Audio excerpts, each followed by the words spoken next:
Bible గ్రంథంలో ముష్కరుల స్క్వయర్స్ను మనము చూడగలం. ఎవరా ముష్కరులు, ఏంటా స్క్వయర్స్ అనే విషయాన్ని మనం ఆలోచన చేస్తే రెండు పరిశుద్ధ లేఖన భాగంలోనికి 2వ రాజుల గ్రంథము 17వ అధ్యాయము 14వ వచనములో మనం చూసినట్లయితే, మీరు మీ పితరులలో ముష్కరులైనట్లు మీరును ముష్కరులై ప్రవర్తించిరి అంటూ దేవుడు సెలవిస్తూ ఉన్నాడు.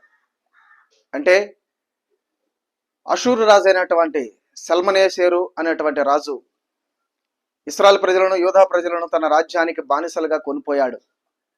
అక్కడ వారి పద్ధతులను బట్టి, వారి అనుసరణ బట్టి ఇశ్రాయేలు ప్రజలు నడుచుకుంటూ, వాటికి నమస్కరిస్తూ, వారి దేవతలను ఆరాధిస్తూ పూజించేటువంటి ప్రవర్తనను కలిగినటువంటి వారిగా ఉన్నారు.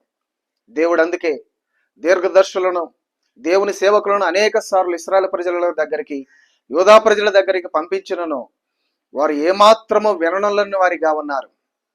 కాబట్టి దేవుడు వారిని ముష్కరులు అంటూ సంబోధిస్తూ ఉన్నాడు. ముష్కరులు అనగా తల బిరుసు కలిగినటువంటి వారు. కాబట్టి యూదా ప్రజలు కానీ, ఇశ్రాయేలు ప్రజలు కానీ ఇదిగో తల బిరుసు కలిగినటువంటి ముష్కరుల యొక్క స్క్వేర్స్గా మనం ఇక్కడ చూస్తున్నాం. ఈనాడు కూడా మరి వారి వలె, ఇశ్రాయేలు ప్రజల వలె, యూదా ప్రజల వలె దేవుని ఆజ్ఞలను మీరితి, దేవుని ఆజ్ఞలను తృణీకరిస్తూ ముష్కరులాగా నువ్వు ప్రవర్తిస్తున్నావేమో జాగ్రత్త. నీ ప్రవర్తన సరి చేసుకుంటే నీవు ధన్యుడవు, ధన్యురాలు.